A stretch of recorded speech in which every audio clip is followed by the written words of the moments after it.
जय हिंद। आप देख रहे हैं प्रकाशन उत्तराखंड देहरादून से। आपके साथ मैं अनिल रावत। उत्तराखंड की खबरों से जुड़ने के लिए वीडियो को लाइक करें, शेयर करें, चैनल को सब्सक्राइब जरूर करें। इस कार्यक्रम के सहयोग करता है वर्मा ज्वेलर्स। वर्मा ज्वेलर्स, शुद्धता की गारंटी, डोभाल चौक, नेहरू ग्राम, देहरादून।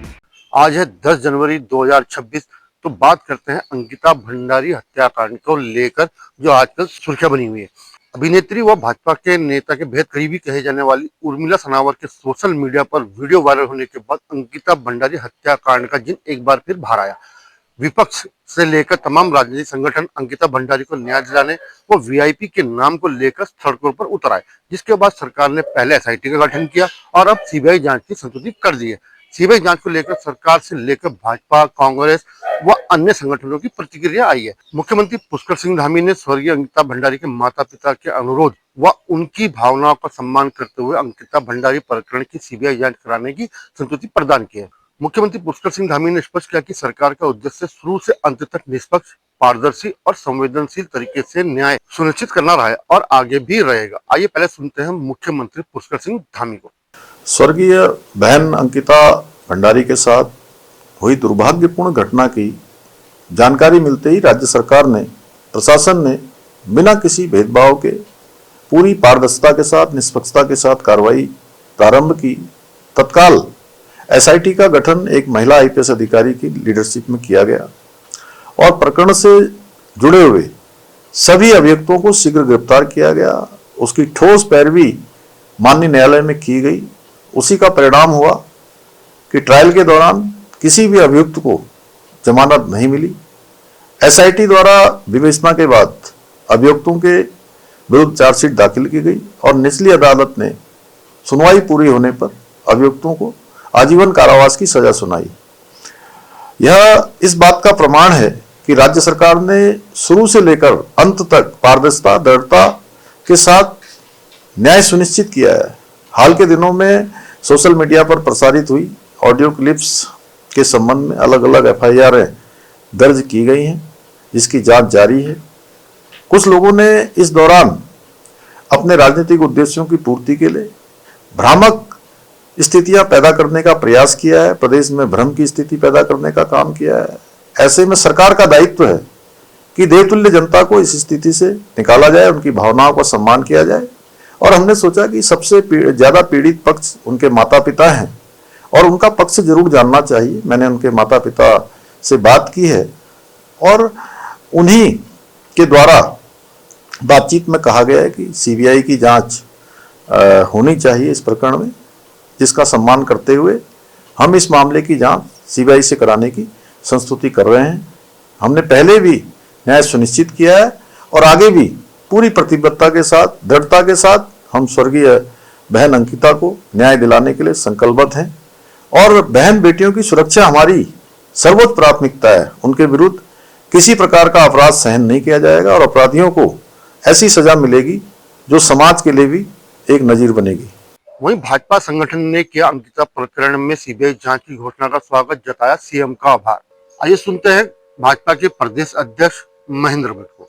देखिए, प्रदेश के मुख्यमंत्री जी बहुत संवेदनशील व्यक्ति हैं और उन्होंने इस बात को कहा कि पीड़ित परिवार की वो पुत्री है, उनके माता पिता से बात करने के बाद जो उनका अपेक्षाएं सरकार से होंगी, उस अपेक्षाओं को पूर्ण किया जाएगा। और आज माननीय मुख्यमंत्री जी ने उस परिवार की इच्छानुसार इस पूरे प्रकरण की सीबीआई जांच के निर्देश दे दिए हैं। मैं मुख्यमंत्री जी का आभार व्यक्त करता हूं और प्रदेश की जनता से अपील भी करता हूं कि भारतीय जनता पार्टी की सरकार हमेशा जन भावनाओं के अनुसार निर्णय लेती है और सीबीआई जांच के बाद दूध का दूध, पानी का पानी होगा। वैसे मुझे ये कहते हुए मैं कह सकता हूँ इस बात को कि आज भी अपराधी जेल की सलाखों के अंदर है और कोई भी अपराधी कभी भी भारतीय जनता पार्टी के साथ बचने का न तो कोई सुन सकता है और ना इस प्रकार की कोई कल्पना भी कर सकता है कि भारतीय जनता पार्टी शासन में कोई अपराधी छूट जाए। वीआईपी के नाम, वो वीआईपी के नाम, देखिए, बार बार इस विषय का भी प्रक्षेप होना जरूरी है और ये सीबीआई जांच के बाद जितने विषय, मैं फिर कह रहा हूँ, जिस पर जो तथ्य हैं, कुछ प्रमाण हैं, आज सीबीआई को भी दे सकता है। SIT जांच भी चल रही थी, लेकिन अब CBI जांच का सचिव मुख्यमंत्री जी ने कर दिया। इसलिए किसी व्यक्ति पे कोई भी तथ्य हो वो रखे, और कम से कम उस बिटिया को मृत्यु के इतने वर्षों के बाद भी बार बार VIP बोलकर अपमानित करने का काम कोई भी दल न करे, ये मैं अपील करता हूँ। उन दलों को क्या कहना चाहेंगे जो इस पर पूरी तरह से राजनीति कर रहे थे? देखिए, मैंने कहा ना, प्रदेश का मुख्य विपक्षी दल है जिसपे ना इशू है, ना क्षेत्र की समस्याओं का कोई विषय है, और केवल अंकिता भंडारी के नाम पर लगातार, हम तो कह सकते हैं पिछले अनेकों चुनाव में जब भी प्रदेश के अंदर चुनाव हुए इसी विषय को लेकर उन्होंने आंदोलन किया। लेकिन जनता भारतीय जनता पार्टी के नेतृत्व के प्रति, भारतीय जनता पार्टी सरकार के प्रति विश्वास व्यक्त करती है, और हमेशा जनता ने हमारा सहयोग किया है।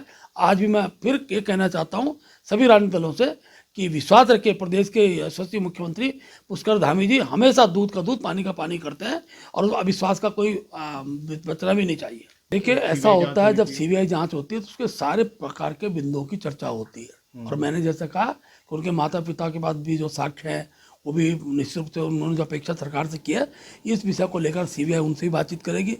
CBI जो भी इस समय सारे विषय हैं जो उछल रहे हैं, जो चल रहे हैं, उन सब विषयों में चर्चा करेगी।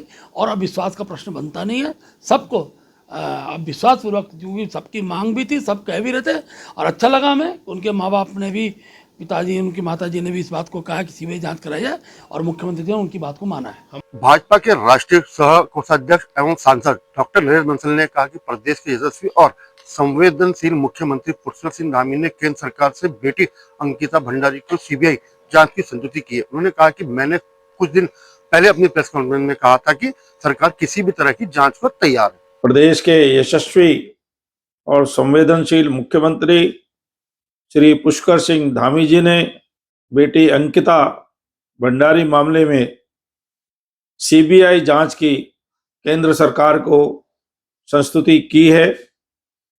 मैंने पहले भी 3-4 दिन पहले अपनी प्रेस कॉन्फ्रेंस में कहा था कि सरकार किसी भी प्रकार की जांच से पीछे नहीं हटेगी। भाजपा महिला मोर्चा की प्रदेश अध्यक्ष रुचि भट्ट ने कहा कि मुख्यमंत्री ने जनता से किए अपने वादे के अनुरूप पीड़ित परिवार की भावना और जन भावना का संपूर्ण सम्मान करते हुए CBI जांच की संस्तुति की है। सभी को प्रणाम। मैं उत्तराखंड के मुख्यमंत्री माननीय पुष्कर सिंह धामी जी को बहुत बहुत धन्यवाद देना चाहती हूँ। महिला मोर्चा उत्तराखंड उनका बहुत बहुत आभारी है कि अंकिता भंडारी प्रकरण में उन्होंने CBI जांच की संस्तुति की। राज्य सरकार ने पहले भी इस प्रकरण को लेकर कभी कोताही नहीं बरती, और SIT बिठाते हुए जो भी जांच हुई उसमें दोषियों के खिलाफ सख्त कार्रवाई करते हुए उनको उम्र कैद की सजा हुई है। लेकिन विपक्षी पार्टियों ने, कांग्रेस पार्टियों ने मुख्यतः इस प्रकरण को जो है अपनी राजनीतिक आकांक्षा पूरा करने के लिए इस्तेमाल किया है, जो कि एक बहुत ही गलत कदम है। उन्होंने सारे प्रदेश का माहौल बिगाड़ने की पूरी कोशिश करी। इसके बावजूद माननीय मुख्यमंत्री जी ने अंकिता के माता पिता से बात करी, उनकी भावनाओं का सम्मान करते हुए CBI जांच की संस्तुति करी है, CBI जांच बिठाई है। उत्तराखंड कांग्रेस प्रदेश उपाध्यक्ष सूर्यकांत धस्माना ने कहा कि अंकिता भंडारी मामले में CBI जांच की न्याय के लिए ये पहला कदम है। देखिए, पिछले एक पखवाड़े से पूरा उत्तराखंड सुलग रहा था। गांव में, शहर में, पहाड़ में, तराई में लोग हाथों में तख्तियां लेकर के, हाथों में मशाल लेकर के, हाथों में मोमबत्तियां लेकर के एक ही नारा लगा रहे थे, अंकिता भंडारी को न्याय दो। एक पखवाड़े के जन आंदोलन के बाद राज्य की सरकार झुकी है जन दबाव के आगे, अंकिता भंडारी के माता पिता के आंसुओं के आगे। आज जो संस्तुति की गई है, हम उसे पहला कदम मानते हैं अंकिता भंडारी को न्याय दिलाने की ओर। लेकिन असली लड़ाई तभी मानी जाएगी जीती हुई जब अंकिता भंडारी के मामले में जांच जो CBI करे वो न्यायिक देखरेख में हो। हाई कोर्ट या सुप्रीम कोर्ट के सिटिंग जज की निगरानी में ये जांच होनी चाहिए। ऐसा नहीं होता तो हमारा ये आंदोलन जारी रहेगा। अंकिता भंडारी को न्याय दिलाने तक हम पूरे प्रदेश के लोग, पूरी प्रदेश की तमाम जनशक्तियां इस आंदोलन में शरीक रहे। वहीं कांग्रेस प्रवक्ता गरिमा दौसानी ने इसे नाकाफी बताया। आज सुनने में आया है कि पुष्कर सिंह धामी सरकार ने CBI जांच की संस्तुति कर दी है, लेकिन उत्तराखंड कांग्रेस हो या समूचा उत्तराखंड हो, ये इसको नाकाफी समझता है। हमको अभी भी जानना है कि VIP कौन था इस पूरे प्रकरण में, हमें जानना है कि बुलडोजर चलाने वाला कौन था, वहां पुलिस कस्टडी में 2 बार आग लगाने वाला कौन था, अंकिता भंडारी के बिस्तर को स्विमिंग पूल में डालने वाला कौन था। बहुत सारे अनसुलझे सवाल हैं जिनका जवाब अभी तक नहीं मिला है और हमने बार बार इस बात को कहा है कि सीबीआई की जांच होनी चाहिए, लेकिन सिटिंग जज सुप्रीम कोर्ट के माननीय न्यायाधीश की निगरानी में होनी चाहिए। वहीं उत्तराखंड व्यापार मंडल के प्रदेश अध्यक्ष अनिल गोयल ने जताया मुख्यमंत्री का आभार। जिस तरह से अंकिता भंडारी जी के मामले में, इस बिटिया के मामले में पूरा विपक्ष अनर्गल बातें कर रहा था और जिस संवेदनशीलता से निरंतर इस केस पर उत्तराखंड की सरकार द्वारा भी एसआईटी का गठन करना, आरोपियों को आजीवन कारावास होना, पूरी तरह से संवेदनशीलता से इस पर काम किया जा रहा था। फिर भी माननीय मुख्यमंत्री जी ने इस प्रकरण के तहत सीबीआई जांच का निर्णय लिया, सरकार की संतुति की। उसके लिए मैं तहे दिल से आदरणीय पुष्कर सिंह धामी जी, माननीय मुख्यमंत्री उत्तराखंड का हृदय की गहराइयों से धन्यवाद करता हूं। अगर आपको ये हमारा वीडियो पसंद आया तो वीडियो को लाइक करें, शेयर करें, चैनल को सब्सक्राइब जरूर करें। धन्यवाद।